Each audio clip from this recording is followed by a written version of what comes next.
How to delete cloud saves from Steam games. So here I've just opened up the Steam application, and what we want to do is first go to the library here and find the game for which we want to delete the cloud saves.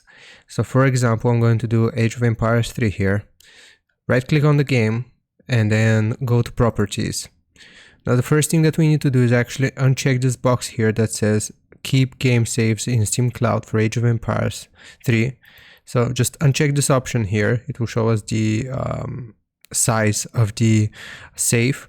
And the next thing that we actually want to do is go to installed files, and here we'll click on browse. So once we select browse, it will open up our game, and every game will be individual, but basically you have to find any save file that you have here and delete it.